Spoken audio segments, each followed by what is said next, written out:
Hello everyone, welcome to round table study. तो देखो बच्चे, स्टार्ट करते हैं हम अपने चैप्टर 2 जो कि हम पढ़ रहे थे केमिस्ट्री का, और सॉल्यूशन के बारे में हम लोग पढ़ रहे थे, और ये हम लोग का लेक्चर नंबर 9। देखो, इस वीडियो में हम लोग बात करेंगे qualitative properties and determination of molar mass की। जैसे कि थोड़ा सा नाम ही अजीब लग रहा होगा, क्वालिटेटिव प्रॉपर्टीज़। अब आपको यहाँ पे थोड़ा सा ये बात समझनी, थोड़ी सी बात आपको समझनी है। साफ साफ देखो, यहाँ पर लिखा है प्रॉपर्टीज। दैट मीन्स इसका मतलब ये है कि आपको किसी एक प्रॉपर्टी के बारे में नहीं पढ़ना है। यहाँ पर कई सारी प्रॉपर्टीज हैं, है ना। समझ लो, मेरी बात समझो, ठीक है। तो हमें उन्हीं प्रॉपर्टीज से रिलेटेड क्या करना है, हमें इन सब सारे टॉपिक्स को डिस्कस करना है। इसका मतलब है कि कोलिगेटिव जो प्रॉपर्टीज है वो कई सारी प्रॉपर्टी से मिला करके बनाई गई है। इसके नाम से लग रहा है, देखो प्रॉपर्टीज प्लूरल फॉर्म है, पहली चीज़। अच्छा, तो अब ये एग्जैक्टली है क्या, थोड़ा सा समझते हैं। देखो, जैसे हमने इसके पिछले वाले वीडियो में हमने ये समझा था कि अगर हम किसी सॉल्वेंट में, जो कि सॉल्वेंट हमारा कैसा होना चाहिए, वोलाटाइल नेचर का होना चाहिए। बात समझते रहो, ठीक है। वोलाटाइल नेचर का होना चाहिए। अगर हम उस वोलाटाइल नेचर के सॉल्वेंट में अगर हम किसी नॉन वोलाटाइल सॉल्यूट को मिलाते थे, दैट इज किसी सॉलिड को मिलाते थे, ठीक है। नॉन वोलाटाइल सॉलिड का मतलब क्या, हम सॉलिड को मिलाते थे। याद आया पिछला वाला लेक्चर ना, तो ये उसी से रिलेटेड है, ठीक है। बट थोड़ी सी चीज़ें चेंज है, बहुत सारी चीज़ें चेंज है। देखो, तो हमें ये पता चला था बच्चे क्या, कि वहाँ से हमारा जो प्रेशर है वेपर का, है ना, वो थोड़ा सा कम हो गया था, हुआ था ना। क्योंकि मतलब आपने कहा सर प्योर, मान लो अगर एक प्योर सॉल्वेंट है तो उसका प्रेशर समथिंग कुछ और होगा। मैंने आपको बताया था फिगर बना करके, जैसे मैंने जो 2 फिगर बनाए थे कि एक में केवल प्योर सॉल्वेंट है, एक में सॉल्वेंट है, और सॉल्वेंट के साथ कुछ हमने सॉल्यूट को भी मिला दिया। तो जो सॉल्यूट है वो सॉल्वेंट के पार्टिकल्स को क्या कर रहे थे, ट्रैप कर ले रहे थे, उसको भागने बाहर नहीं दे रहे थे, जिससे हमारा सॉल्वेंट जो है वो एक्सेस अमाउंट में वेपराइज नहीं हो पा रहा था। समझ पा रहे हो ये बात, रिलेट कर पा रहे हो उस चीज़ को उससे, है ना। तो हमने कहा था सर वहाँ पे हमारी जो प्रेशर है ना वो थोड़ी सी डिक्रीज हो गई थी, ठीक है। अच्छा, अब यहाँ पर देखो ये बात समझनी है कि यहाँ पे हमारा जो प्रेशर का जो डिक्रीमेंट हो रहा था, ठीक है, तो वो केवल और केवल डिपेंड करता था अमाउंट ऑफ सॉल्यूट पर, पहली चीज़, ठीक है। अमाउंट ऑफ सॉल्यूट पर, ये इस पर डिपेंड नहीं कर रहा था कि हमारा जो सॉल्यूट का जो नेचर है वो क्या है, कैसा है, नहीं, इस पर डिपेंड नहीं कर रहा था। बेसिकली ये जो कॉलिगेटिव प्रॉपर्टी भी कुछ ऐसा ही डिफाइन करती है, ठीक है। तो अब क्या हुआ कि देखो, अब वो वहाँ पर जो प्रेशर का जो डिक्रीमेंट हो रहा था ना, अब वही देखो उसी डिक्रीमेंट से रिलेटेड बहुत सारे क्या हैं, प्रॉपर्टीज अटैच्ड हैं। मेरी बात समझ रहे हो। आपने कहा सर हमने किसी एक सॉल्वेंट में किसी सॉलिड को मिलाया, तो जिसकी वजह से उसका जो अमाउंट ऑफ जो वेपर है वो घटने लगा, तो हमने कहा sir lowering of vapour pressure. याद रखना, 2 टर्म आप याद रखोगे, लोअरिंग ऑफ वेपर प्रेशर, ठीक है ना। तो वहां पर क्या हुआ था, आपको क्या मिला था, आपको वहां पर मिला था लोअरिंग ऑफ वेपर प्रेशर, मतलब अगर हुआ था, हैपेंड हुआ था, ठीक है। फिर आपने कहा कि सर ये जो लोअरिंग, ये जो प्रेशर में जो ये जो लोअर जो हो रहा है, मतलब ये जो पहले के कंपेरिजन में जो प्रेशर जो लोअर हो गया, ये बेसिकली डिपेंड करता है हमारे किस पर, सॉल्यूट पर, अमाउंट ऑफ सॉल्यूट पर, ना कि नेचर ऑफ सॉल्यूट पर, ठीक है। अब देखो, आपने कहा कि सर वहां पर जो हमारी जो प्रेशर जो डिक्रीज हो रही थी, ठीक है, तो अब वो जो प्रेशर है वो बेसिकली प्रेशर का जो डिक्रीमेंट है, उस डिक्रीमेंट ऑफ प्रेशर से रिलेटेड कई सारी प्रॉपर्टी जुड़ी हुई हैं। समझ रहे हो, डिक्रीमेंट ऑफ प्रेशर से बहुत सारी प्रॉपर्टी जुड़ी हैं, तो उन्हीं सारी प्रॉपर्टीज को मिला करके हम कहते हैं कॉलिगेटिव प्रॉपर्टी। ये बात क्लियर हुई, हाँ, सिंपल है। ये बेसिक सा हमने एक प्लॉट अभी तैयार किया है कि आपको एग्जैक्टली क्या पढ़ना है। मतलब आपको इतना समझ में आ गया है कि क्वालिटेटिव प्रॉपर्टीज के अंडर में हमें बहुत सारी प्रॉपर्टीज पढ़नी है, ठीक है। हम नाम देखेंगे, सारी चीज़ों को हम मेंशन करेंगे। ओके, तो स्टार्ट किया जाए। ये आपका एक बेसिक सा प्लॉट था, ठीक है। देखो, अब बेसिकली इसमें 4 से ज़्यादा, हाँ बेसिकली 4 इसमें प्रॉपर्टीज हैं, ठीक है। 4 टोटल 4 प्रॉपर्टीज हैं। तो मे भी कोशिश करेंगे कि हम एक वीडियोज़ में एक ही प्रॉपर्टीज़ को पढ़ें, ठीक है, और दूसरी वीडियो में दूसरी को, और कोशिश करेंगे कि इसको जल्दी से हम खत्म करें, है ना। क्योंकि छोटी छोटी प्रॉपर्टीज है, लेकिन मोस्ट इंपॉर्टेंट और point of exam point of view से बहुत ज़्यादा इंपॉर्टेंट है। इसके न्यूमेरिकल्स देखो बहुत ही आसान होते हैं, कहोगे सर कि बहुत ही सिंपल इसके न्यूमेरिकल्स हैं, है ना। बस थोड़ी सी बातें मैं जो आपको बताऊंगा, ठीक है ना, वीडियो के बीच में, उस चीज़ को आप ध्यान से समझना। क्योंकि न्यूमेरिकल प्रॉब्लम कर सकता है, लेकिन अगर आप मेरे ट्रिक को फॉलो करोगे तो इसके न्यूमेरिकल कभी भी प्रॉब्लम नहीं करेंगे। देखो, बुक वाले क्या दिए ना, बुक वाले बेसिकली 2 फॉर्मूला दिए गए, तो नो प्रॉब्लम, ठीक है। तो आप मेरे साथ चलते रहना, वीडियो को स्किप नहीं करना, स्किप करोगे तो फिर वो चीज़ आपको पता नहीं चल पाएगी, ठीक है। तो हम बात करते हैं क्वालिटेटिव प्रॉपर्टीज़ की। देखो, सिंपल सी बात है, मैंने आपको इसका प्लॉट बता दिया है, ठीक है। तो मैंने आपसे कहा क्या, सेम वही सारी चीज़ें, कि हमने कहा कि अगर हमें एज पता है कि एज वी नो, हम क्या जानते हैं भाई, एज वी नो कि बाई एडिंग, अगर हम किसी सॉल्वेंट में अगर ऐड करते हैं, by adding non volatile non volatile solvent non volatile solute in volatile solvent. ठीक है, अगर हम किसी वोलाटाइल सॉल्वेंट में किसी नॉन वोलाटाइल सॉलिड को अगर हम मिक्स करते थे तो क्या मिलता था हमें मिलता था लोअरिंग, हमें वेपर प्रेशर जो मिलते थे वो कम मिलते थे, तो लोअरिंग ऑफ वेपर प्रेशर, ये चीज़ हम लोग पढ़ चुके हैं। ठीक है, lowering of vapour pressure takes place होता था। ओके, इतनी बात समझ आ रही है? अच्छा देखो, है ना, ये चीज़ हमने आपको फिगर के थ्रू समझाया था पिछले वाले वीडियोस में। देखो अब आपने यहाँ पर देखो, अब यहाँ पर ये बात समझनी है कि ये जो लोअरिंग ऑफ जो वेपर प्रेशर हुआ है, ठीक है, तो मतलब कि जो डिक्रीमेंट हुआ है आपके प्रेशर में, ये केवल और केवल किस पर डिपेंड कर रहा है? अमाउंट ऑफ सॉल्यूट पर डिपेंड कर रहा है। तो आप इस चीज़ को लिख लो, क्या आपने कहा? देखो, the decrease in vapour pressure,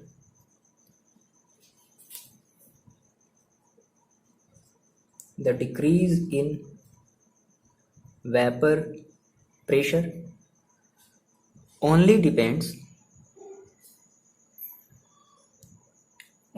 upon amount of solute। ठीक है, amount of solute dissolve, है ना, not on the nature of solid. ये बात आपको ध्यान रखनी है, नेचर ऑफ सॉलिड पर डिपेंड नहीं कराना है हमें, बेसिकली अमाउंट ऑफ सॉलिड पर डिपेंड कराना है ना, कि कितना अमाउंट में जो हमारा जो सॉलिड है वो डिपेंड हो रहा है। ठीक है, मतलब कितने अमाउंट में हम सॉलिड को मिला रहे हैं अपने उस सॉल्वेंट। अच्छा, तो आपने कहा देखो, अब यहाँ से मोस्ट इंपॉर्टेंट बात समझ निकल करके सामने आई कि डिक्रीज हो रहा है भाई वेपर प्रेशर में। क्या हो रहा है? वेपर प्रेशर में क्या हो रहा है? डिक्रीज हो रहा है। तो अब इसी वेपर प्रेशर के डिक्रीमेंट से रिलेटेड कई सारी प्रॉपर्टीज आपको पढ़नी है, और इन्हीं प्रॉपर्टीज को हमने क्या कह दिया? That is colligative property. तो आपने कहा कि सो मेनी प्रॉपर्टीज है ना, प्लूरल फॉर्म है, याद रखो, many properties of solution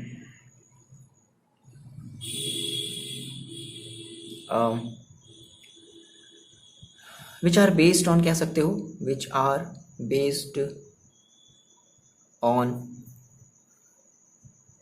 decrease of vapour pressure. ठीक है, तो क्या हुआ कि बहुत सारी जो प्रॉपर्टीज़ हैं, मेनी प्रॉपर्टीज़ है ना, ऑफ सॉल्यूशन से रिलेटेड बहुत सारी प्रॉपर्टीज़ हैं जो कि डिपेंड करती हैं, किस पर डिपेंड करती हैं भाई? तो डिक्रीज ऑफ वेपर प्रेशर। ठीक है, ये बात समझ में आ रही है ना, जो डिक्रीमेंट हुआ था। अब कौन कौन सी प्रॉपर्टीज़ जो हैं वो डिपेंड करती थी? देखो, पहली जो प्रॉपर्टी जो आपको बताया गया एनसीईआरटी में, जो फर्स्ट प्रॉपर्टीज़ है वो है relative lowering of vapour pressure.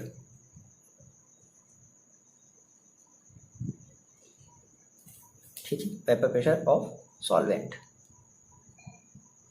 कह लो, सॉल्यूशन कह लो। देखो भाई, सॉल्यूशन में जो भी आपका वेपर बना है ना, तो वो किसके हेल्प से बनेगा? सॉल्वेंट की हेल्प से बनेगा। क्यों? क्योंकि सॉल्वेंट जो आपका सॉल्यूट है वो तो आपका नॉन वोलेटाइल है। ये बात अभी ध्यान रखोगे। ठीक है, दूसरी प्रॉपर्टी जो बताया गया है वो है depression of freezing point.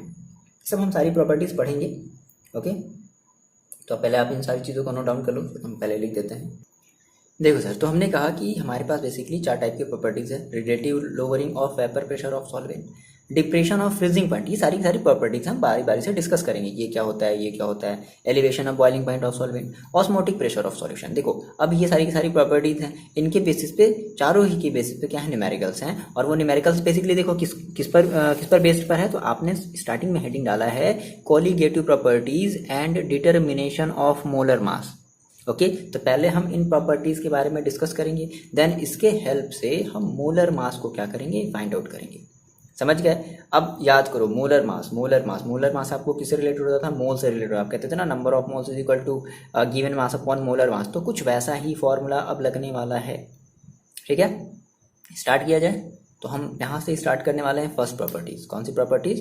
That is relative lowering of vapour pressure of solvent. एक बात याद रखना, relative lowering of vapour pressure और लोअरिंग ऑफ वेपर प्रेशर दो अलग अलग चीज़ है। लोअरिंग ऑफ वेपर प्रेशर कोई प्रॉपर्टीज़ नहीं है, बट अगर आप बात करते हो relative lowering of vapour pressure की, तो ये एक प्रॉपर्टीज़ है। और ये हमारी कौन सी प्रॉपर्टी है? हमारी कोलिगेटिव प्रॉपर्टी है। ये सभी की सभी आपकी कोलिगेटिव प्रॉपर्टीज़ हैं, ठीक है। बट अब जैसे यहाँ पे एक वर्ड, दो वर्ड है ना, ध्यान समझना, थोड़ा सा कंपेरिजन रख करके चलना। Lowering of pressure, vapour pressure, ये कोई प्रॉपर्टीज़ नहीं है। बट जो आपकी जो relative lowering of vapour pressure, ये प्रॉपर्टी। तो स्टार्ट किया जाए फर्स्ट से, ठीक है। Relative lowering of vapour pressure, इस वीडियो में हम बेसिकली इसकी बात करेंगे। बहुत ही आसान है, देखो बहुत ही आसान है, बहुत ईजी है। थोड़ा सा न्यूमेरिकल, थोड़ा सा ट्रिकी है, बट हम वो आपको ट्रिक बता देंगे कि क्या है एग्जैक्टली, क्या मतलब, हम कैसे क्या करेंगे, कब फॉर्मूला क्या लगाना है, वो चीज़ हम आपको समझा देंगे, ठीक है ना। चलो स्टार्ट करते हैं। तो आप हेडिंग लगा लो, relative lowering of vapour pressure of solvent. Okay, आपने हेडिंग लगा ली, ठीक है। Relative lowering of vapour pressure, ठीक है ना। ये हम फर्स्ट प्रॉपर्टी की बात करें। देखो क्या है, जैसा कि आपको पता है बेसिकली हम बात कर रहे हैं लोअरिंग ऑफ वेपर प्रेशर की। तो इसका मतलब हमने कहा कि बेसिकली ये जो प्रॉपर्टीज़ है, दिस प्रॉपर्टीज़, हम ये थोड़ा सा इसमें बता देते हैं कि this property shows that lowering of vapour pressure, lowering of vapour pressure, दिख रहा है ना आपको वीडियो, ठीक है। This property shows that lowering of vapour pressure किस पर डिपेंड करता है? डिपेंड्स, जैसा कि आपको पता है, depends only on concentration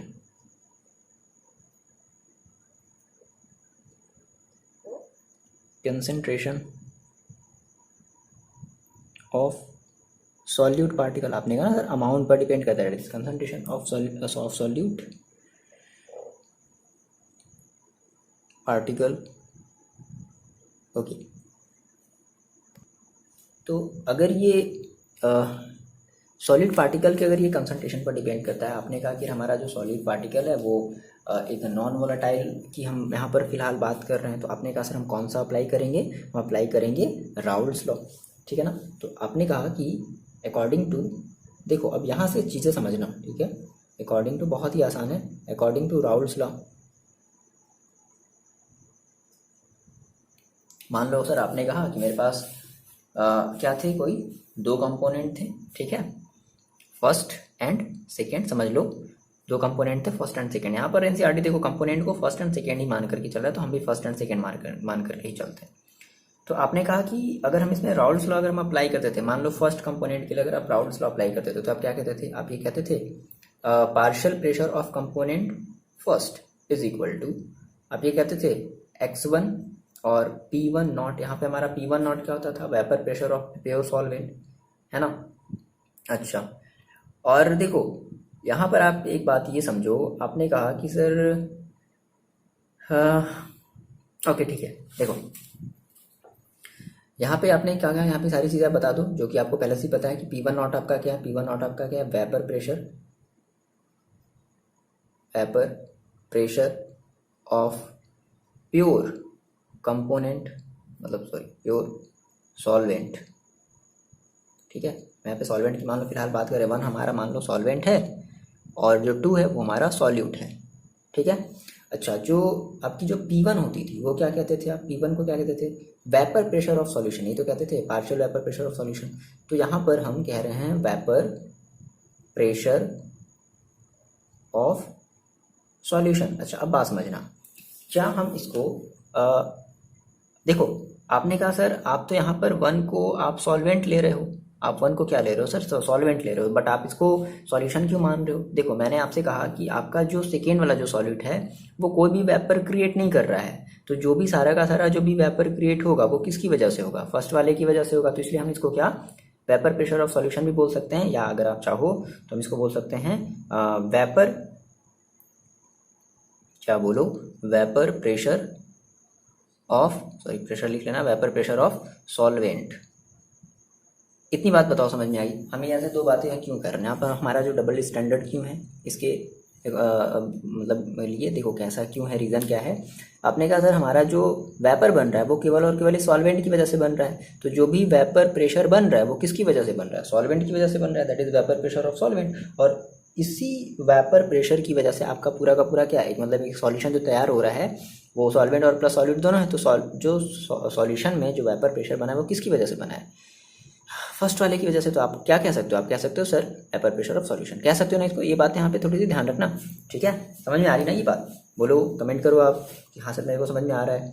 okay, फिर देखो आपको फिर ये पता है ना, किसी भी सॉल्यूशन के लिए फॉर अ सॉल्यूशन क्या पता है आपको कि जो x1 होता है प्लस x2 होता है इज इक्वल टू क्या होता है, 1 के इक्वल होता है। x1 का मतलब क्या है, mole fraction of component first. x2 का मतलब क्या है, mole fraction of component second, is equal to क्या होता है, 1 होता है। यहाँ से अगर आप x1 की वैल्यू निकालना चाहते हो x2 के टर्म में तो कितनी हो जाएगी, 1 minus x2 as we know. ये तो हम बहुत सारी चीज़ें पहले डिस्कस कर ली हैं। ओके देखो हमें यहाँ से देखो ओवरऑल करना क्या बच्चे, हमें यहाँ से निकालनी है अपने सॉल्यूट का मोलर मास निकालना है कि भाई जो सॉल्यूट दे दिया गया है ना, तो उसकी मोलर मास बतानी है। अगर आप मोलर मास बता दोगे तो आप उस मोलर मास के अकॉर्डिंग क्या बता सकते हो, उस पर्टिकुलर सॉल्यूट का नाम भी बता सकते हो, ठीक है। ओके समझ रहे हो। तो हमें यहाँ से सॉलिड के हमें यहाँ से सॉलिड का मोलर मास निकालना है। तो सॉलिड के मोलर मास निकालने के लिए हमें x2 की रिक्वायरमेंट होगी। देखो अब इस वाले इक्वेशन में आप रख दो, आपका ये जो मेन वाला जो फर्स्ट वाला जो इक्वेशन आप इसमें रख दो, क्या हो जाएगा। सो P1 is equal to x1 की जगह क्या रखना है हमें, x1 की जगह हमें रखना है 1 माइनस x2 और इंटू P1 नॉट, ठीक है। आप इसको अगर थोड़ा सा सॉल्व करोगे तो कितना मिलेगा, देखो ऐसा करो कि इस P1 नॉट को इधर ले आओ, ठीक है। तो क्या हो जाएगा, P1 upon P1 naught is equal to 1 minus x2, ठीक है। अच्छा यहाँ से थोड़ी सी चीज़ें और इसको सॉल्व कर लो। तो ऐसा करते हैं कि हम इस x2 को इधर ले आते हैं, समझना, इस x2 को हमने इधर ले आया और इस P1 अपॉन P2 को इधर ले आए। तो यहाँ पर देखो पहले से क्या है, 1 है और minus P1 upon P1 not, इसको आप थोड़ा सा सॉल्व कर लोगे तो x2 इज इक्वल टू क्या कहोगे, P1 naught minus P1 upon P1 not. तो ये जो आपका टर्म मिला है, ठीक है, P1 naught minus P1 upon P1 not, यही आपका रिलेटिव लोअरिंग वेपर प्रेशर है। देखो यहाँ पे आप चीज़ों को मेंशन कर दो क्या। अच्छा x2 आप समझ लो ना, x2 आपकी क्या है, मोल फ्रैक्शन है, ठीक है। P1 के बारे में मैंने आपको बता ही दिया, P1 नॉट के बारे में मैंने आपको बता ही दिया, ठीक है। अच्छा अब देखो यहाँ पे थोड़ी सी हम एक चीज़ समझते हैं। आपने कहा, पास मुझे यहाँ से आपने कहा sir x2 is equal to finally हमें क्या मिला, P1 naught minus P1 upon P1 naught, आपने सर ये कहा। इसको बॉक्स में बंद कर लो, बहुत ही इंपॉर्टेंट प्रीसियस ये आपका है। इसको मान लिया आपने सर इक्वेशन नंबर 2 मान। अब बात समझना यहाँ से, आपने क्या निकाला, आपने देखो यहाँ से क्या निकाला है, आपने निकाला है मोल फ्रैक्शन ऑफ सॉल्यूट, ठीक है, मोल फ्रैक्शन ऑफ सॉल्यूट। तो आप मेरे को बताओ क्या आप पिछले वाले टॉपिक से या सॉल्यूशन वाले बेसिस पर क्या आप मोल फ्रैक्शन, किसी भी सॉल्यूट के मोल फ्रैक्शन को निकालते थे तो क्या कहते थे, आप ये कहते थे mole, number of moles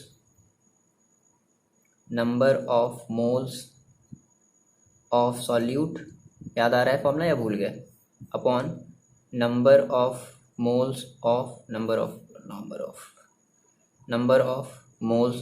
of solute plus number of moles of solvent, याद आया। तो मान लो कि अगर हम number of moles of solute को अगर हम N2 मान लें और N1 प्लस N2 मान लें, तो ये भी कह सकते हैं क्या, बोलो भाई। N1 आपका क्या है, number of moles of solvent, N2 आपका क्या है, number of moles of solute, ठीक है। तो देखो आपने कहा सर ये भी x2 है और ये भी x2 है। याद देखो मैंने आपसे बोला था मैंने आपसे बोला था कि आप इसको एज एक फॉर्मूले की तरह याद रखो, P1 माइनस P2 अपॉन, है ना। ये हम किसके लिए यूज़ करते थे, ये हम यूज़ करते थे लोअरिंग ऑफ, मतलब वेपर प्रेशर के लिए। अगर मैं मोल फ्रैक्शन अगर निकालना होता था in terms of vapour pressure के टर्म्स में अगर हमें निकालना होता था तो हम ये वाला फॉर्मूला यूज़ करते, मैंने आपको बताया। तो ये कहाँ से आया, समझ में आया आपको, ठीक है। ओके अच्छा, तो आपने कहा सर इक्वेशन सेकेंड भी आपके पास x2 है, इक्वेशन थर्ड में भी आपके पास x2 है, तो क्या हम इन दोनों इक्वेशन को आपस में इक्वल रख सकते हैं। आप ये कह सकते हो फ्रॉम फर्स्ट एंड सेकेंड, क्या P1 naught minus P1 upon P1 naught is equal to N2 upon N1 plus N2, कह सकते हैं ना। N1 N2 आप समझ रहे हो ना क्या चीज़ है? नहीं पता, बता दो यहाँ पर। आपने कहा सर जो हमारा N1 है वो क्या है? नंबर ऑफ मोल्स ऑफ, क्या लिख रहे हैं यार, हाँ सच में दिमाग थोड़ा सा चलो जाने दो। Number of moles of solvent, और N2 क्या है? Number of moles of solute, है ना? ये चीज़ है, समझ रहे हो आप मेरी बात? तो आपने कहा सर ये है। अब देखो यहाँ पे, अब आपको यहाँ से एक मोस्ट इम्पॉर्टेंट, अब देखो आपको बात समझनी है क्या, कि अगर आपका जो सॉल्यूशन है, ठीक है ना, अगर वो बहुत ही मतलब डाइल्यूट सॉल्यूशन है, अगर देखो डाइल्यूट सॉल्यूशन है, तो अमाउंट ऑफ जो मोल्स होगा ऑफ सॉल्यूट का वो क्या होगा? बहुत ही कम होगा। समझ रहे हो? डाइल्यूट का मतलब क्या होता है? जैसे आपने कहा सर मेरे पास वाटर थी बहुत ज़्यादा, मतलब 95 ग्राम जो है मेरे पास वाटर थी, और 5 ग्राम जो है वो मेरे पास केवल, मान लो कोई भी दूसरा मेरे पास एक सॉल्यूट है, जैसे मान लो चीनी था, ठीक है? तो आप क्या कहोगे कि हमारा जो सॉल्यूशन बनेगा वो क्या होगा? बहुत ही ज़्यादा डाइल्यूट होगा, शरबत पीने में मज़ा नहीं आएगा, है ना? अच्छा, तो देखो इस केस में हम क्या कहेंगे कि अगर हमारा ऐसा है, और देखो इसका मतलब कि जो N2 होगी वो एज कंपेरिजन टू N1 बहुत ही कम होगी। बात समझना, यहाँ से देखो, यहाँ यहीं से आपका ट्रिक है, ये चीज़ आपका यहाँ से ट्रिक ये स्टार्ट हो रहा है। आपने कहा, ध्यान समझना कि आपने कहा सर N2 जो हमारी होगी वो एज कंपेरिजन टू N1 बहुत ही लेस होगी, और ये अपॉन में है, तो अब इसको लिखने का इसके साथ कोई फ़ायदा है नहीं, है ना? ठीक है, तो ये चीज़ हम थोड़ा सा आगे डिस्कस करेंगे। देखो अब यहाँ से ये बातें थोड़ी सी आप बता दो क्या, कि ये जो आपका P1 नॉट माइनस P1 है, ठीक है, इसको आप कहते हो क्या? ये आपकी है लोअरिंग इन वेपर प्रेशर, यही तो है, vapour pressure, lowering in vapour pressure. अच्छा, लेकिन आपके पास ये जो चीज़ है क्या, P1 naught minus P1 upon P1 not, इसको आप कहोगे relative lowering in vapour pressure. ठीक है, देखो ये आपकी एक लोअरिंग इन वेपर प्रेशर है, बट ये आपकी कैसे, ये आप रिलेट कर रहे हो, ठीक है, ये आपकी relative lowering in vapour pressure, spelling सही लिख लेना, ठीक है, relative lowering in vapour pressure. चलो ये बात आपको समझ आई। तो ये आपको जो इक्वेशन है, ये वाली चीज़, इस वाली चीज़ को आप बॉक्स में बंद कर लो, और इस वाली चीज़ पे देखो अब ध्यान देना। देखो आपने ये सारी चीज़ें तो निकाल ली, ठीक है, अब हम यहाँ से बात करते हैं अपने मॉलिक्यूलर मास की, है ना? हमारे पास जो सॉल्यूट है, तो हम उस सॉल्यूट की जो मॉलिक्यूलर मास है वो कैसे निकालें, अब यहाँ से बात समझना, है ना? अब यहीं से आपका जो क्वेश्चन है न्यूमेरिकल्स है वो थोड़े से ट्रिकी बनते हैं। ट्रिकी क्या है? कुछ नहीं, सिंपल सा परेशान करने के लिए बस दे दिया गया है। ओके, देखो सारी चीज़ें हटा दो। देखो आपने कहा कि सर हम बात यहाँ से करते हैं किसकी, determination of molecular mass of solute. Okay, molecular mass of, अगर हम सॉल्यूट की देखो बात करें, यानी कि जिसको हम ऑब्जर्व्ड मोलर मास के नाम से भी जानते हैं, याद रखना क्या कहते हैं इसको, हम ऑब्जर्व्ड मोलर मास, इस नाम से भी क्या करते हैं, हम इसे जानते हैं। अच्छा, तो आपने कहा कि सर अगर हमारा, देखो आपने ये फॉर्मूला कहा क्या, P1 naught minus P1 upon P1 naught is equal to क्या था, N2 upon N1 plus N2। आपने कहा फॉर डाइल्यूट सॉल्यूशन, अगर आपका जो सॉल्यूशन है वो क्या है, बहुत ही ज़्यादा डाइल्यूट है, ठीक है, अगर आपका सॉल्यूशन अगर बहुत ज़्यादा क्या है, डाइल्यूट है, तो आप क्या कहोगे, आप कहोगे कि उस केस में हमारी जो अमाउंट ऑफ N2 होगी वो मच लेस देन होगी किससे, N1 से। और भाई ये अपॉन में है, तो अपॉन में है, और इसके साथ अगर आप ऐड करोगे तो इसका कोई मतलब नहीं ऐड करने का। आपने कहा सर 0.000 और इसमें आप इतना ऐड कर रहे हो, तो क्या मतलब है ना? तो हम इसको नेग्लेक्ट कर देंगे, अपनी सिंप्लिसिटी के लिए हम क्या करेंगे, इसे हम नेग्लेक्ट कर देंगे। याद रखना, अब यहाँ से आपका ये ट्रिक देखो स्टार्ट हुआ न्यूमेरिकल्स में। आपने कहा सर फॉर डाइल्यूट सॉल्यूशन, ठीक है, तो आपने कहा क्या, P1 naught minus P1 upon P1 naught is equal to N2 upon N1, ठीक, ये आपका फॉर्मूला आ गया, ठीक है।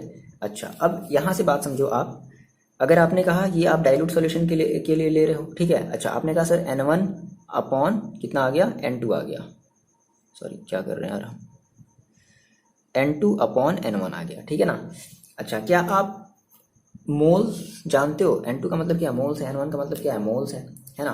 तो आप मोल्स का फॉर्मूला जानते हो, क्या होता है, नंबर ऑफ मोल्स, भूल गए, इज इक्वल टू क्या होता है, गिवन मास अपॉन मोलर मास, यही तो होता है, ये तो मैंने आपको बताया था ना फर्स्ट चैप्टर में, नहीं पता तो आप याद रख लो। तो number of moles equal to क्या होता है, given mass upon molar mass, जिसको हम कहते हैं एन। मोल्स को किससे रिप्रेजेंट करते हैं, एन से। अच्छा देखो, यहाँ पर हम गिवन मास को हम ले रहे हैं डब्ल्यू, कैपिटल डब्ल्यू। अब एनसीईआरटी कुछ ऐसा ही ले रहा है, गिवन मास को हमने किससे रिप्रेजेंट कर दिया, डब्ल्यू से, और मोलर मास को हमने किससे रिप्रेजेंट कर दिया, एम से, मोलर दैट इज। ठीक है, तो अगर आप बात करो सर N1 की, तो N1 की जगह क्या रखोगे, W1 अपॉन M1। अगर आप बात करो N2 की, ठीक है, तो N2 की जगह देखो आप क्या रखोगे, W2 अपॉन M2, बोलो ये चीज़ रखोगे। तो हम इसमें इस N2 और N1 की जगह रख दें तो क्या हो जाएगा बच्चे, देखो P1 naught minus P1, okay ठीक है, P1 naught minus P1 upon P1 naught is equal to, चलो वैल्यू रखते हैं N2। देखो N2 की वैल्यू कितनी है, W2 upon M2 upon N1 की देखो वैल्यू कितनी है, W1 अपॉन M1। ये कहाँ चला जाएगा, सबसे टॉप पर, और ये आ जाएगा यहाँ पर। तो कितना हो जाएगा आपके पास, W2 M1 upon M2 W1, है ना।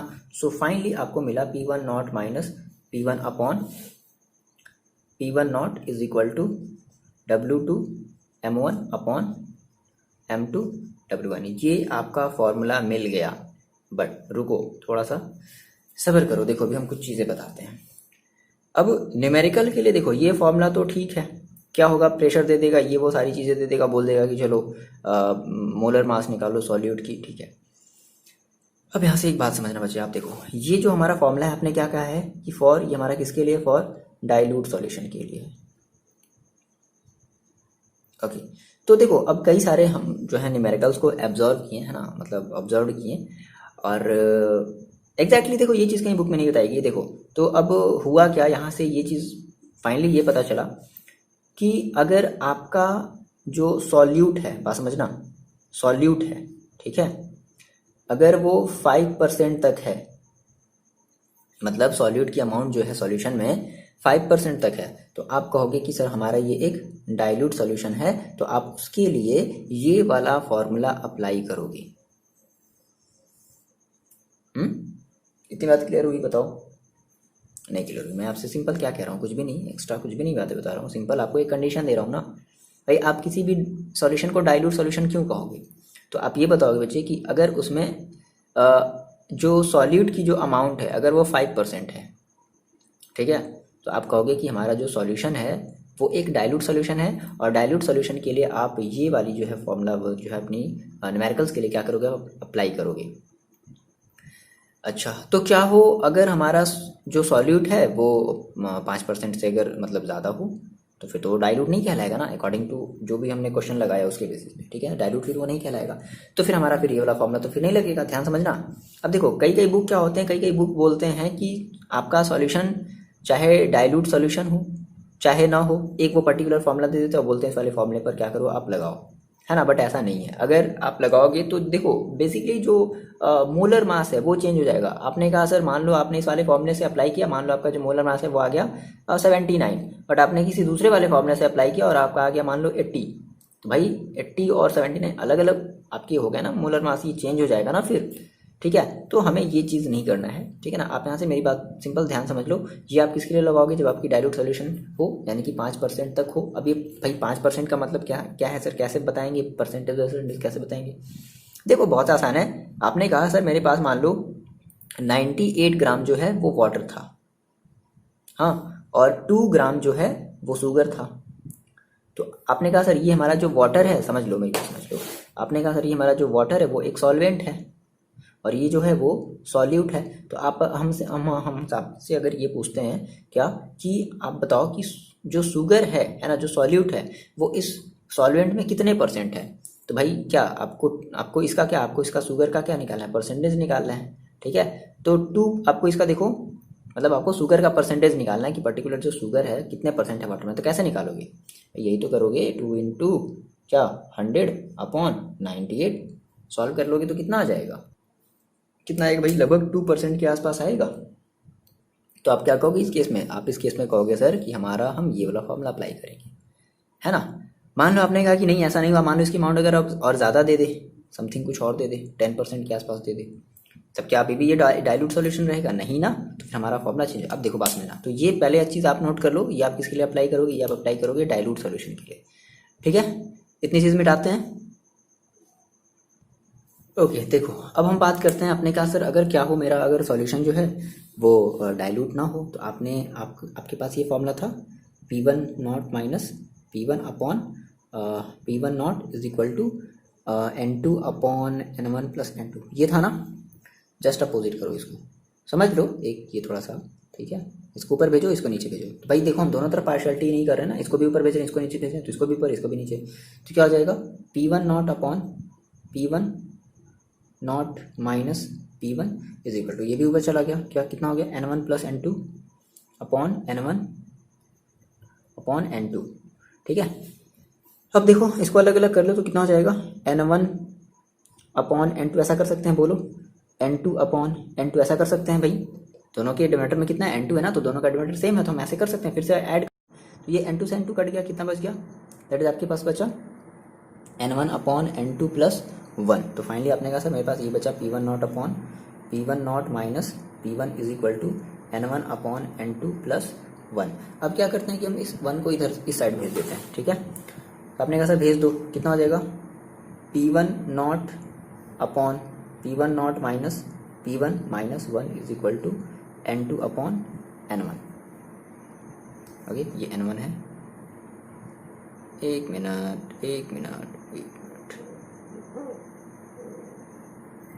क्या है मेरे पास N1/N2, N2 से N2 कट गया, N1/N2 है ना, ओके ठीक है, जो है भाई वही कर लेते हैं, है ना। चलो ये हो गया, N1/N2 बचा, ओके।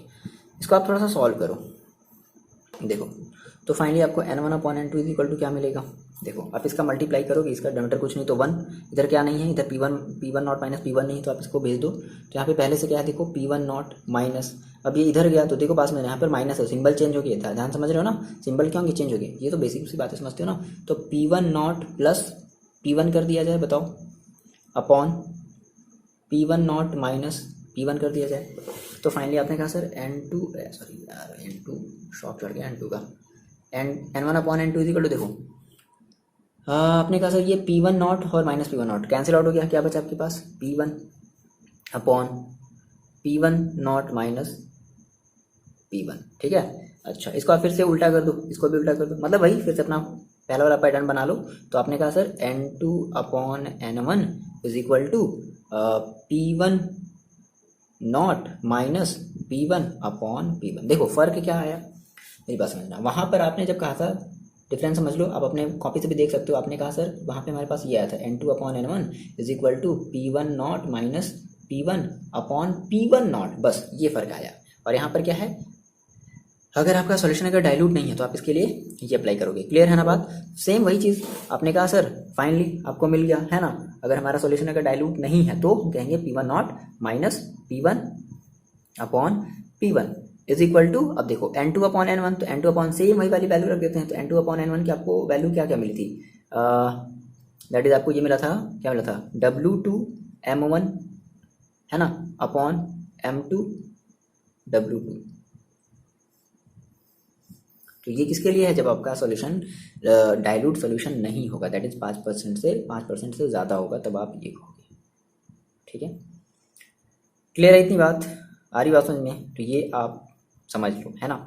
अब हम इससे रिलेट करते हैं, देखो अब अगर ये चीज़ समझ करके आपने अगर न्यूमेरिकल को अगर सॉल्व किया ना, तो फिर कोई प्रॉब्लम नहीं आएगी कि सर ये वाला फॉर्मूला लगाना है या ये वाला फॉर्मूला लगाना है, कौन सा, ये that is P1 naught minus P1/P1 naught is equal to same वही चीज़ W2M1 अपॉन M2W2, ओके, है ना। तो ये आपको यहाँ पे कन्फ्यूजन होना चाहिए, ये आपका है, देखो अगर ये P1 नॉट है तो ये आपका है डाइल्यूट सॉल्यूशन के लिए, और ये अगर आपका सॉल्यूशन क्या है, सॉल्यूट आपका क्या है, if solute more than 5% then उसके लिए, और यहाँ पे क्या कहोगे, इफ़ सॉल्यूट लेस देन 5%, तो ये बताओगे। क्लियर है? स्टार्ट किया जाए क्वेश्चन को सॉल्व करना, न्यूमेरिकल्स को लगाना। तो सबसे पहले हम अपना सॉल्व करते हैं एनसीईआरटी का एग्जाम्पल्स 2.6। ओके सर, देखो ये आपका है फर्स्ट क्वेश्चन एग्जाम्पल में भी। आपको अगर समझ में आ रहा है तो अच्छी बात है, नहीं आ रहा है तो आप समझो मेरे साथ, बहुत ही आसान सा ये आपका क्वेश्चन है। देखो क्या कहता है, सबसे पहले आपके पास अगर बुक है तो उस बुक से क्वेश्चन को लिख लो अपनी कॉपी में, ठीक है ना। ऐसे नहीं देखना नहीं है कि नहीं, ऐसे लिख लो, और अगर नहीं है तो वीडियो पॉज करके आप वीडियो इस क्वेश्चन को अपनी कॉपी में पहले लिख लो। लिख लिया आपने? देखो क्वेश्चन समझते हैं। कह रहा है कि the vapour pressure of pure benzene, pure benzene बोल रहा है और प्योर बेंजीन का वेपर प्रेशर बोल रहा है, दैट इज ये जो दिया है ना, एट अ सर्टेन टेम्परेचर 0.85 बार। बार का मतलब क्या, प्रेशर की ये यूनिट है। तो जो 0.85 बार है वो प्योर बेंजीन की वेपर प्रेशर है। अच्छा, तो इसका मतलब है कि अब देखो प्योर बेंजीन यहाँ पर हमारा है क्या, आप थोड़ा सा आगे चलते हैं। फिर कह रहा है कि नॉन वोलाटाइल सॉलिड वेट, अच्छा उसका वेट दे दिया, non volatile solid weight 0.5 gram when added to 39 gram of benzene. Okay, यानी कि देखो आपके पास जो बेंजीन है, तो बेंजीन आपका हो गया सॉल्वेंट। आ रही बात में, आपने कहा सर मेरे पास है बेंजीन, यहाँ पे हम साइड में लिख लेते हैं। तो बेंजीन हमारा दैट इज सॉल्वेंट है, दैट इज सॉल्वेंट को हम रिप्रेजेंट करते हैं 1 से। और आपका जो भी एक सॉल्यूट पार्टिकल है वो पता नहीं क्या है ना, जो भी सॉल्यूट है हम उसको मान लेते हैं वो हमारा 2 है। अब बात समझो, सबसे पहले जो चीज़ें गिवन है हम सबसे पहले उसको करते हैं। तो क्या क्या गिवन है भाई, आपने पढ़ा कि vapour pressure of pure benzene that is आपका ये दे दिया है P1 नॉट। प्योर जैसे आपने समझा प्योर, तो क्या आपको करना है P1 नॉट, कितना दे दिया है 0.850 बार। ओके, अब बात समझो। फिर ये कह रहा है कि नॉन वोलाटाइल सॉलिड, अब जिसकी वेट कितनी है 0.5 ग्राम है। आपके पास कोई एक सॉल्यूट है और उसकी वेट कितनी है 0.5, तो आपने कहा सर सॉल्यूट दैट इज 2, तो सॉल्यूट का वेट, तो सॉल्यूट का वेट आपने किससे रिप्रेजेंट करना सीखा है, W2 से। तो W2 आप क्या कहोगे 0.5 ग्राम है। Now when added to 39 gram of benzene, तो 39 ग्राम ऑफ बेंजीन का मतलब क्या है कि ये बेंजीन का वेट दे दिया गया है। तो बेंजीन का आपने क्या माना, दैट इज बेंजीन आपका एक सॉल्वेंट है। तो आपने कहा सर सॉल्वेंट का वेट है ना, सॉल्वेंट का weight that is W1 is equal to कितना दे दिया 39। समझ रहे हो मेरी बात, बहुत ज़्यादा तो नहीं बोल रहे ना, 39 मतलब बहुत ज़्यादा तेज़ तो नहीं बोल रहे ना, बहुत ज़्यादा तो बोल ही रहे हैं मतलब बहुत ज़्यादा तेज़ नहीं बोल रहे। ओके, तो W1 हमारे पास कितना है बच्चे 39 ग्राम है। ओके, नाउ फिर कह रहा है कि एडेड टू इतने ग्राम मोलर मास ऑफ, अच्छा बेंजीन का मोलर मास दे दिया है, दैट इज M1 दे दिया। मोलर मास आ रही बात में, बेंजीन आपका फर्स्ट है ना, तो मोलर मास M1 कितना दे दिया 78 ग्राम पर मोल दे दिया है, ठीक है। Vapour pressure of solution then is 0.845। देखो अब जो सॉल्यूशन की जो वेपर प्रेशर बनी, तो सॉल्यूशन की vapour pressure that is P1, समझ में आ गया। सॉल्यूशन का vapour pressure that is pure अगर बोलेगा तो P1 नॉट, सॉल्यूशन का बोलेगा दैट इज P1। तो P1 इज इक्वल टू देखो कितना है 0.845, ठीक है। This what is the molar mass of solid substance, that is molar mass का मतलब आपको क्या निकालना है M2। सिंपल, कितना ही आसान फॉर्मूला है, मतलब कितना ही आसान सा ये क्वेश्चन, समझ रहे हो। देखो तो आपको यहाँ से भी एक बात समझनी है कि आपको प्रैक्टिस करना है, समझ गए मेरी बात। आपको क्या करनी है, प्रैक्टिस। देखो ये क्वेश्चन अभी आपकी 3 प्रॉपर्टीज और बची है ना, तो वहां तक जाते जाते पता चला ये आप भूल जाओगे। तो क्या करना बच्चे, आप देखो प्रैक्टिस करनी है। देखो मेरे से जो जितना हो सकता है मैं यहाँ पर कर देता हूँ, मेरे को जितना बताना होता है, जितनी सारी चीज़ें डिफरेंट बुक से जो भी होते हैं थ्योरी का जो भी एस्पेक्ट होता है वो सारी चीज़ें आपसे क्या करते हैं, डिस्कस कर लेते हैं। तो अब ये आपके ऊपर डिपेंड करता है बच्चे कि आप इस चीज़ को कैसे अपने घर पर ले रहे हो, पढ़ रहे हो या नहीं पढ़ रहे हो, बस केवल ऐसे फॉर्मेलिटी के लिए, जो भी हो मैं नहीं जानता, आप अपने आप को अच्छे तरीके से जानते हो, है ना। कोई भी अपने आप को खुद से अपने आप को जानता है ना। जैसे आप कहते हो मेरे को सबसे अच्छा कौन जानता है, आप अगर किसी से पूछो हैं तो मम्मी जानती हैं, पापा जानते, नहीं कोई नहीं जानता। आपको आप खुद जानते हो, है ना, कि आपकी क्या कमी है और क्या आपकी अच्छाई है, क्या आपकी बुराई है, ये आप खुद जानते हो। ओके चलो, तो बहुत हो गई बातें, ज्ञान की बातें। हम अब आ जाते हैं अपने फॉर्मूले पर। एज भी नो, हमने कहा सर हमें फॉर्मूला पता है, क्या पता है भाई, तो हमें पता है P1 naught minus P1 upon P1 naught is equal to W2 M1 upon W2 M2। अच्छा आपने कहा सर आपने ये सर कैसे क्या कर दिया, ये आपने ये वाला फॉर्मूला क्यों लगाया, देखो चेक करो। आपने कहा कि मेरे पास जो बेंजीन की अमाउंट है वो देखो कितनी है, 39 ग्राम है, ठीक है।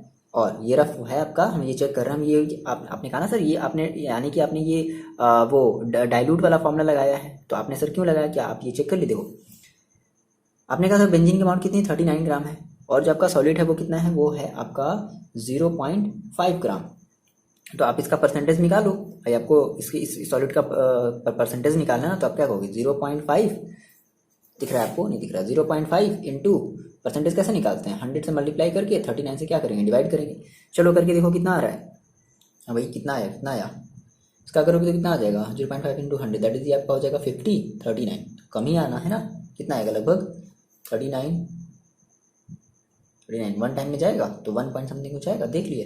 तो कितना है परसेंटेज, 1 पॉइंट आया ना, तो आप क्या कहोगे, हमारा एक डाइल्यूट सोल्यूशन की वाला फॉर्मूला अप्लाई करते हैं। अगर मान लो ये डाइल्यूट नहीं होता तो क्या करते, फिर आप ये लगाते, याद है, सिंपल कुछ नहीं, P1 minus P1 upon P1 कर देते, बस ये कहानी हो जाती है, ठीक है। आगे बात में, तो ये ध्यान रखना, अगर ये चीज़ देखो, ये चीज़ मोस्ट इंपॉर्टेंट चीज़ है, ध्यान रखना, ठीक है।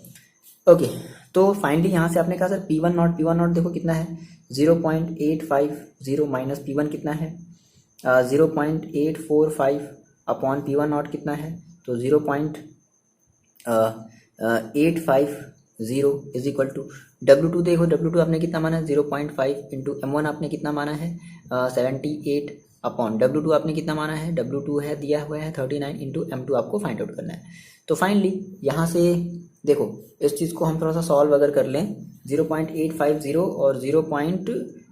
कितना है 845, ओके, तो आप इसको अगर सॉल्व करें तो कितना आएगा, ये आपका आ जाएगा 0.005 अपॉन 0.850 इज इक्वल टू 0.78, और इसका मल्टीप्लाई कर लो आप, कितना हो जाएगा, तो 8 5 40 0 और 5 3 35 35 और 4 39, ओके, यानी कि इसका भी आ रहा है 39 अपॉन 39 इंटू M2। फाइनली आपने कहा सर ये 39 से 39 कट गया, देखो क्या बचा आपके पास, तो ऐसा करो कि हम M2 को भेज देते हैं, तो ध्यान से समझना, देखो यहाँ पे आपका बचा 1, यहाँ पे आपका बचा 1 ना, तो यानी केवल क्या बचा 1 अपॉन M2। आपने कहा सर हम M2 को भेज देते हैं इस तरफ, M2 को भेज देते हैं इस तरफ, इसको भेज देते हैं इस तरफ, तो फाइनली आपने कहा sir M2 is equal to देखो कितना हो जाएगा, तो ये इधर आ गया, तो 0.850 अपॉन, अब देखो ये जो M2 के साथ ये जो मल्टीप्लाई होता है M2 के साथ, ये अपॉन में आ जाएगा, तो कितना आ जाएगा 0.005, दिख रहा है ना आपको, ओके। आप इसको सॉल्व कर लोगे तो M2 is equal to finally आपको क्या मिल जाएगा, ये आपके पास आ जाएगा 850 अपॉन 5, कट कर लिया तो कितना आ गया, 5 कम 5 और 5 कितना आ जाएगा, 3 5 7 35 और 0 170 है ना, तो 170 ग्राम पर मोल, यानी कि आपका क्या आ गया, ये आपका आ गया M2। क्लियर है बच्चे, बताओ। तो ऐसे क्वेश्चन को हम सॉल्व करेंगे, ठीक है। चलो एक और क्वेश्चन देखते हैं। देखो बच्चे ये है आपका क्वेश्चन नंबर 2, ठीक है। पढ़ लो क्वेश्चन को और उसके बाद अपनी कॉपी में इस क्वेश्चन को वीडियो पॉज करके लिख लो। पढ़ लिया, चलो देखो समझो, क्या समझा आपने इस क्वेश्चन से। देखो कह रहा है, गिवन कर लेते हैं, क्वेश्चन को पढ़ते हैं और गिवन करेंगे। देखो कह रहा है कि द वेपर प्रेशर ऑफ 5% एक सॉल्यूशन। देखो अब यहाँ पे थोड़ी सी एक बात, थोड़ी सी यहाँ पे चीज़ थोड़ी सी ये मतलब थोड़ा सा एक चीज़ करेक्ट करना। अगर बोलता है 5% है ना, तो आपको 5% का मतलब है कि यहाँ पर थोड़ा सा संशय है। संशय का मतलब कि थोड़ा सा क्या कहते हैं संशय को इंग्लिश में भाई, क्या कह दिया जाए, मतलब कि हम श्योर नहीं है, ठीक है ना। अगर 5% बोलता है तो देखो आपको दोनों चीज़ें निकालनी पड़ेंगी। 5% अगर बोलता है तो आप ये मान करके चलोगे, पहली केस आप ये मान करके चलोगे, हाँ ठीक है मैंने बताया था कि 5% है, बट नहीं, थोड़ा सा इंप्रूवमेंट करो क्योंकि क्वेश्चन बेसिकली यही चीज़ कर रहा है, क्वेश्चन में दोनों चीज़ें निकाल रहा है। तो आप क्या कहोगे, आप ये कहोगे कि अगर ये 5% होता है तो आप कहोगे कि मे बी हमारा ये जो हो सकता है वो भी हमारा एक डाइल्यूट हो सकता है, और अगर 5% है तो मे बी शायद ये हमारा एक डाइल्यूट नहीं भी हो सकता है ना। तो हम पहले मान लो इसको, अगर हम डाइल्यूट लेकर के चलते हैं, ओके। तो देखो सबसे पहले तो हम गिवन कर लेते हैं। गिवन ही जब नहीं कर पाओगे तो फिर डाइल्यूट और नॉन डाइल्यूट कैसे लगा पाओगे। देखो आपने कहा सर वेपर प्रेशर, मैंने नहीं कहा सर, क्वेश्चन ने कहा वेपर प्रेशर ऑफ 5%। देखो ये पहले बोला है 5%, ठीक है। तो देखो 5% वाले क्वेश्चन को हम कैसे डील करते थे, याद आया सुनने। आपने कहा कि सर लेट कर लें हम कि अगर हमारी जो टोटल मास है ऑफ सॉल्यूशन की वो कितनी है, अगर वो 100 ग्राम है ठीक है। और 100 ग्राम में 5% क्या है, वो आपका सॉल्यूट है। तो 100 ग्राम का 5% यानी कि जो आपका टोटल मास दैट इज आपने ये क्या क्या दिया, दैट इज आपने ये क्या दिया क्या, मास ऑफ आपने मास ऑफ सोल्यूशन क्या दिया, दैट इज आपने सोल्यूशन का मतलब क्या, दैट इज आपने क्या दिया W1, है ना, ये आपने क्या दिया। फिर आपने कहा सर W2 कितना हो जाएगा, W1 that is W2, W2 का मतलब क्या, मास ऑफ सॉलिड। तो देखो 5% है, तो 5% का मतलब क्या, 5 ग्राम होगा ना।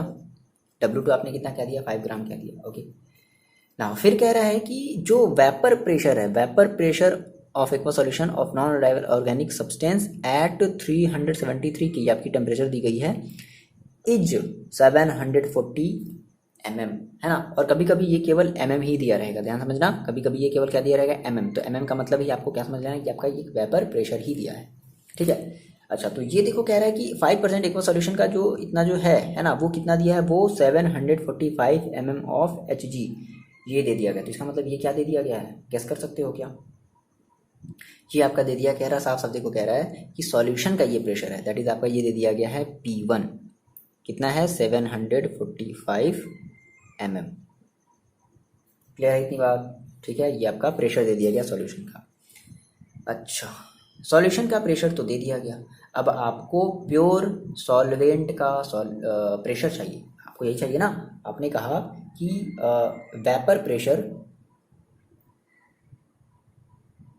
Vapour pressure of pure solvent. अब आपके यहाँ पे सॉल्वेंट क्या है, वाटर। अब देखो ये वाटर का जो वेपर प्रेशर होता है वो हमें नोन होता है, कितना है आपको याद रख लेना है, आपने पढ़ा भी होगा 760 mm ऑफ Hg, याद आ रहा है कहीं क्लास 11th 12th के फिजिक्स वाले बुक में आपने ये चीज़ कहीं पढ़ी हो, है ना। तो vapour pressure of pure water is equal to कितना है, 760 mm ऑफ Hg, ओके। अब देखो आपने क्या क्या निकाल लिया, आपने W1 निकाल लिया, W2 निकाल लिया, आपने P1 निकाल लिया, और ये आपने क्या निकाला, आपने ये निकाल लिया P1 नॉट, ठीक है। अच्छा, और क्या बचा भाई, और क्या बचा। अच्छा, आपने कहा सर M1, हमें M1 क्या होगा, और आपको M2 निकालना है, ये तो निकालना है, कह रहा है ना, calculate the molar mass of solids, molar mass of solid that is M2। अब ये सर M1 क्या होगा, ओके। तो M1 आपका है क्या, वाटर, और वाटर का आप क्या निकालोगे, मोलर मास, है ना। वाटर का क्या निकालोगे, मोलर मास। तो molar mass is equal to क्या होता है, गिवन मोलर मास, जैसे वाटर की जो मोलर मास होती है वो क्या होती है, 18 ग्राम, 18 सॉरी ग्राम नहीं कहते हैं, हाँ ग्राम पर मोल कहते हैं, ये तो होगा 18 ग्राम पर मोल। हमारी बात में भाई वाटर है H2O का मोलर मास कौन ही निकाल लेगा, याद आया एटॉमिक मास करके, चलो सब भूल गए आप, ठीक है। तो आपने देखो क्या निकाले, आपके पास W1 है, P1 है, रख दो फॉर्मूले पे, चलो रख करके सॉल्व करो। तो आपने कहा सर अप्लाइंग फॉर्मूला,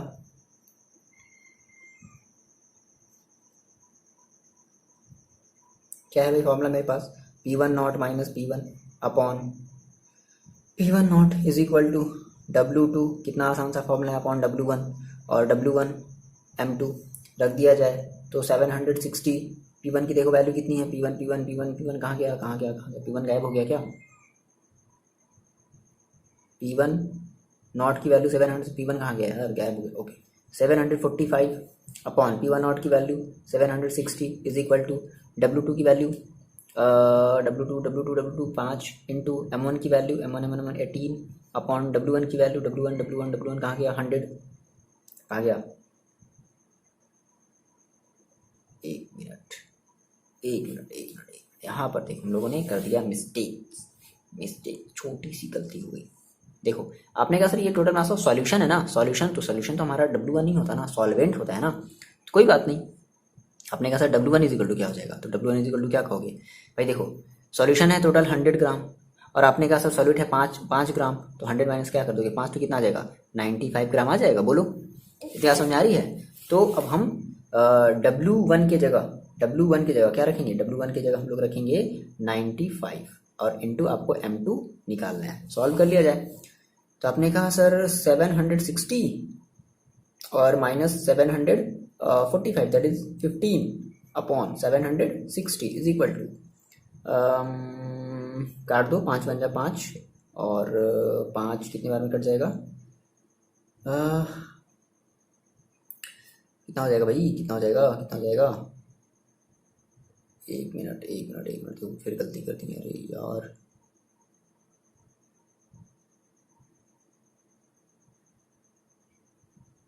हाँ गलती कर रहे हैं, नहीं ठीक तो है, चलो कितना आ जाएगा ये आपका 19, ठीक है, 19 5 सा 95, ओके। क्या बचा आपके पास? आपके पास बच गया 18/19 m2, बस। तो यहाँ से आप m2 निकाल लो। m2 इज इक्वल टू कितना, देखो m2 को आपने भेज दिया इधर 15 के साथ, तो मल्टीप्लाई हो गया, तो ये 760 इधर आ गया, तो कितना हो गया 760 इंटू 18 अपॉन, ये दोनों आपके पास डिवाइड में आ जाएंगे, 15 इंटू, ये तो आपको आता है ना करने, हम डायरेक्टली तो नहीं कर रहे हैं। चलो इसको काट दो, 5 × 15, और ये आपका हो जाएगा 5 × 5 और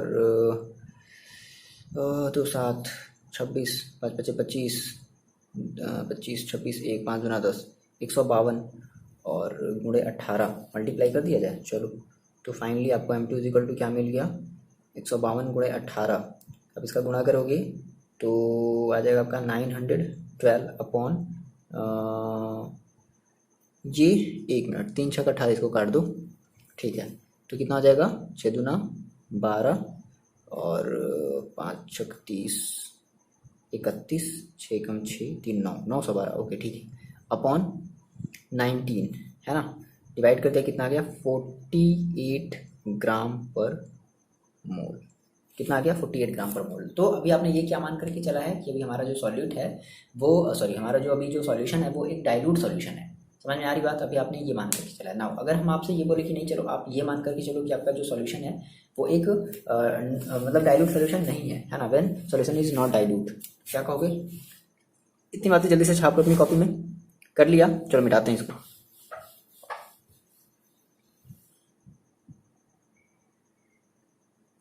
ठीक ठीक ठीक ठीक, अब हमें फॉर्मूला अप्लाई करना है।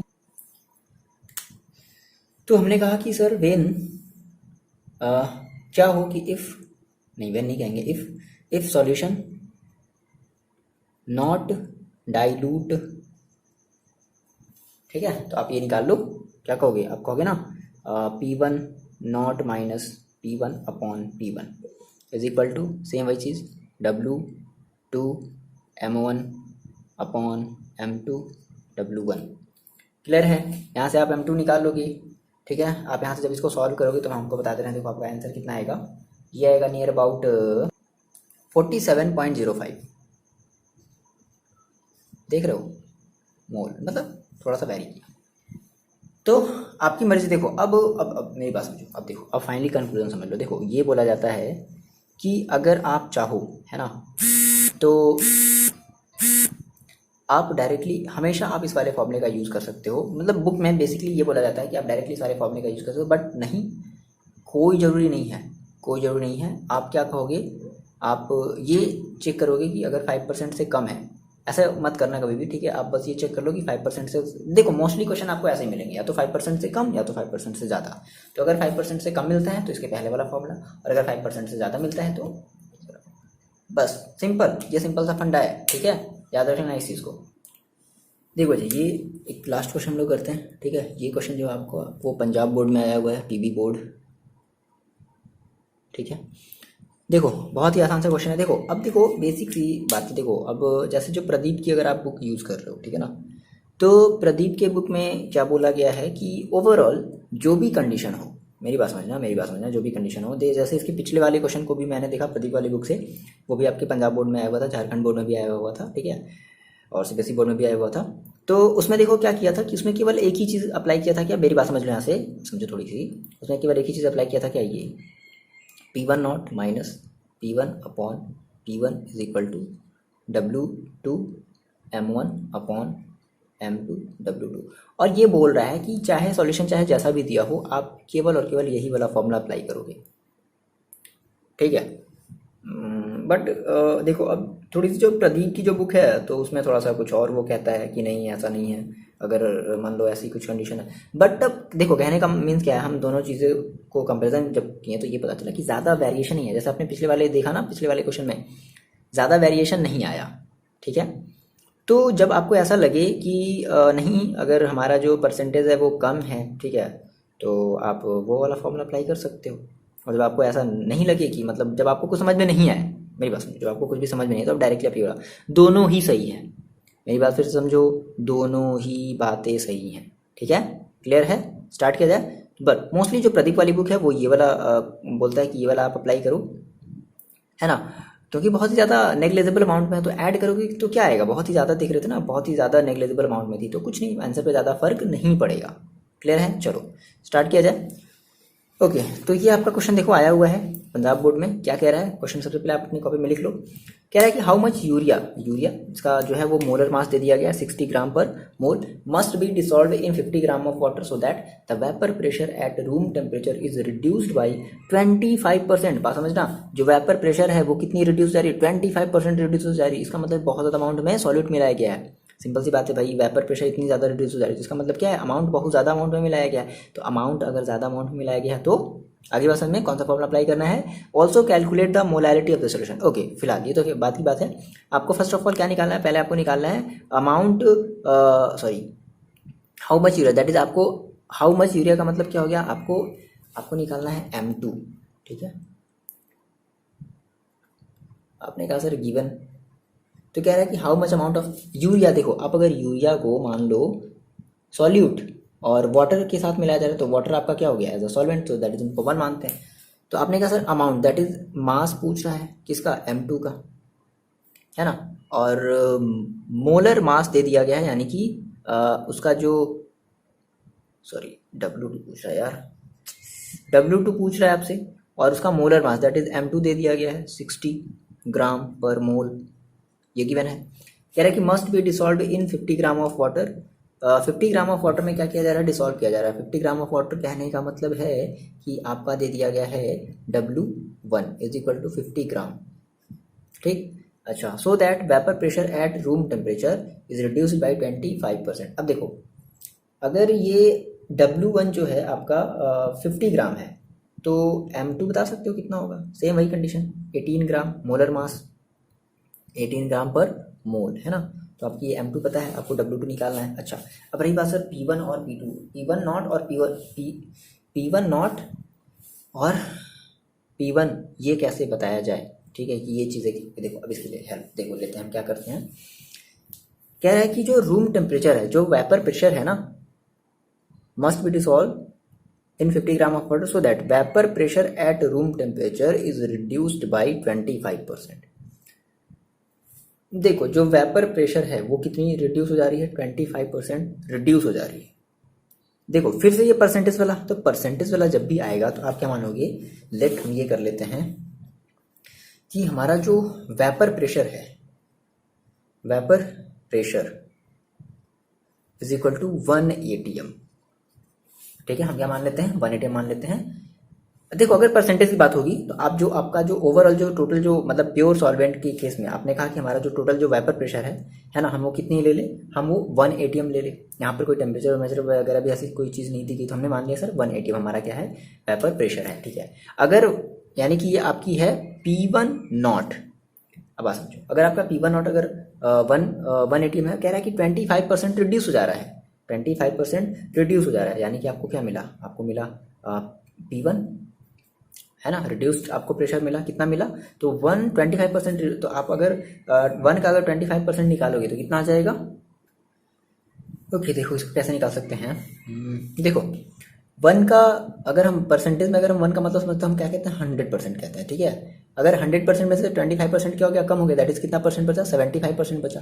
तो अगर आपकी 70 बात समझना, आपने कहा सर टोटल हमारा 180 का मतलब टोटल 100%। ठीक है, अब 100% में से क्या हो रहा है कि 75% मतलब 25% रिड्यूस हो जा रहा है। भाई अब मिला कितना, 25% अगर कम हो गया तो कितना बचा, 75%। 75% यानी कि ये आपकी कितनी है, ये आपकी है ये P1। अब 75% को अगर आप कन्वर्ट करोगे, इसको अगर परसेंटेज हटाओ तो कितना आएगा, 0.75 ATM। समझ में आ गई बात। तो P1 इज इक्वल टू इतना है, और P1 नॉट जो है वो आपके पास 1 ATM है। ठीक है, देखो अगर डायरेक्टली करना चाहते हो, तो अगर डायरेक्टली करना चाहते हो बच्चे, देखो तो मान लो आपने कहा सर हमारी टोटल प्रेशर 1 थी, 100% थी। अब 100% में से 25% क्या होगी, रिड्यूस हो गई, तो आपने कहा 75, है ना। तो अगर हम इस 25 का अगर हम डायरेक्टली देखो निकाले, दैट इज हमें ये डायरेक्टली मिल जाएगा क्या, P1 नॉट माइनस, दिख रहा है क्या, नहीं दिख रहा है, P1 naught minus P1 is equal to क्या हमें मिल जाएगा, एक minute, P1 naught minus P1 सही कर रहे हैं ना, ठीक है, ऐसे समझो 20% रिड्यूस हो रहा है, that is P1 naught minus P1 is equal to 25%, बस ये चीज़। ठीक है, तो फाइनली आप चाहे ऐसा भी निकाल सकते हो, अगर 25% का मतलब क्या 0.25, देख लो। आपने कहा अगर फॉर्मूला अगर अप्लाई करोगे कौन सा, P1 naught minus P1 upon P, ठीक है, P1 ये फॉर्मूला अप्लाई करते हैं तो क्या मिलेगा आपको, W2 M1 upon W1 M2। तो देखो P1 माइनस P1 नॉट, देखो आप जब रखोगे P1 नॉट की वैल्यू कितनी है 1, माइनस P1 नॉट की P1 की वैल्यू कितनी है 7.75, से कितना आएगा 0.25 आएगा, अपॉन P1 देखो कितना दिया गया है 0.75, आपको निकालना पड़ेगा, तो इसलिए ये चीज़ आपको करना पड़ेगा। ठीक है, इज इक्वल टू W2 की वैल्यू देखो कितनी है, W2 की वैल्यू है आपको निकालनी है W2 इंटू M1 की देखो वैल्यू कितनी है, M1 की वैल्यू है 18 अपॉन W1 आपका दिया गया है 50 इंटू M2 दिया गया है 60। सॉल्व कर लो इसको। ओके, कैसे देखो आप सॉल्व करोगे, हम तो सॉल्व कर चुके हैं, बट देख लो फिर से आप देख लो, इसको क्या कर लो 100 से ऊपर नीचे मल्टीप्लाई कर लो, कितना हो जाएगा 25/75 हो जाएगा, इज इक्वल टू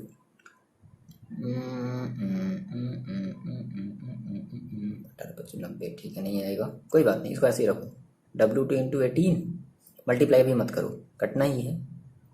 ठीक है, आप यहाँ से डायरेक्टली देखो 25 दिया 75, 25 3 25, तो कितना आया 1/3, तो फाइनली आप इसका मल्टीप्लाई कर दो, किसका देखो क्रॉस मल्टीप्लाई करो, या फिर ऐसे सोचो W2 को आप यहीं छोड़ रहे हो, बात समझो, W2 को आप यहीं छोड़ रहे हो और इन सभी को इधर भेज रहे हो, तो 1 के साथ क्या भेज दिया 50 के साथ क्या भेज दिया 60, अपॉन में क्या है 3 इंटू क्या भेज दिया 18, है ना। अब देखिए ये कटेगा ये 3 2 जा 20, 320 जा 60 आ जाएगा। अच्छा, इसको फिर से काट दो आप, 2 से काट दो, 2 10 जा और 2 9 जा। ठीक है, तो फाइनली आपका कितना आ गया W2 इज इक्वल टू आया जो, वो क्या मिल गया 10 into 50 that is 500 upon 9, divide कर दिया जाए तो कितना आ जाएगा 9 5 45, कितना आया 4, है ना, तो कितना हो जाएगा,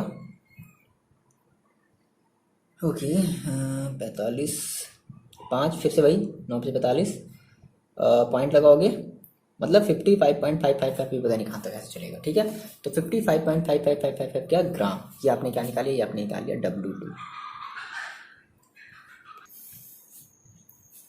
55 उतना, ओके इतना आपको आया समझ में, है ना, आपने ये निकाले अमाउंट ऑफ सॉल्यूट निकाले ना। फाइनली दूसरी चीज़ आपसे पूछ रहा है क्या, also calculate the molality. Okay, तो याद है मोलैलिटी का फॉर्मूला या भूल गए, देखिए मतलब पंजाब बोर्ड में देखो ऐसे क्वेश्चन पूछे जाते हैं, वाह क्या बताया, CBSE बोर्ड फेल है इसके पहले मतलब जो NCERT वाला जो एग्जाम्पल था वो आपका CBSE बोर्ड में आया था, उसके बाद इसके बाद का जो क्वेश्चन में जो 2 लगाए थे वो आपके झारखंड बोर्ड और पंजाब बोर्ड में आया था। ये जो है क्वेश्चन ये आपके मतलब समझ लो, और कोई ज़रूरी नहीं है कि ये मतलब ये तो यार इन सब बातों का तो डिस्कस ही नहीं करना है कि मतलब ये ऐसा कुछ भी नहीं, आपने अगर कॉन्सेप्ट समझा है तो आपको लगना चाहिए, आपको लगाने आना चाहिए ना। CBSE बोर्ड, झारखंड बोर्ड और बिहार बोर्ड ये सब आपको नहीं देखना है। ओके, ना हम बात करते हैं मोलैलिटी की। तो आप मेरे को बताओ मोलैलिटी का फॉर्मूला, पहले वीडियो पॉज करके मोलैलिटी का फॉर्मूला सोचो, अगर याद है तो अच्छी बात है। क्या होता है, आप कहते हो नंबर ऑफ मोल्स किसके, ऑफ सॉल्यूट के मोल्स हमें चाहिए होते हैं, अपॉन मास ऑफ सॉल्वेंट चाहिए होता है, और ये मास हम किस में लेते हैं केजी में, भूल गया सब भूल गया सर। अब देखो number of moles of solute का मतलब क्या है, नंबर ऑफ मोल्स, तो आपने अभी थोड़ी देर पहले N1 N2 की आपने बात की थी, number of moles of solute का आपको चाहिए। सॉल्यूट का मतलब आप क्या कहोगे, आप कहोगे number of moles, that is आपने कहा sir N1 upon mass of solvent in KG, तो मास ऑफ आपकी जो सॉल्वेंट है वो है कितनी है, तो 50 अपॉन क्या करोगे आप 1000 करोगे। चलो इसको देखो N1 की देखो अगर हम बात करें तो N1 को हम क्या ऐसे लिख सकते हैं, क्या N1 को हम सकते हैं क्या ऐसे, गिवन मास अपॉन सॉल्यूट है ना, सॉरी यार दिमाग कहीं और है, तो इसको हम लिख सकते हैं क्या W2 given mass upon molar mass upon 50 upon 1000, बोलो निकाल लिया। हो गया, आगे वैल्यू रख दो W2। देखो W2 आपने अभी थोड़ी देर पहले निकाला है, कितना निकाला है, तो हम ये वाली वैल्यू रख देंगे, ये वाली वैल्यू ज़्यादा सही रहेगी। 500 अपॉन 9 अपॉन हो M2, M2 कितना है 60। अरे बाप रे, एक मिनट, ऐसा कभी क्वेश्चन सॉल्व किए हो क्या? ओके ठीक है, कोई दिक्कत नहीं है। देखो नहीं किया तो बता दे रहे हैं, 50 अपॉन 1000। पहली चीज़ 0 से 0 को काटो, हाँ, और देखो कैसे सॉल्व होता है ये, कुछ नहीं भाई, मत काटो।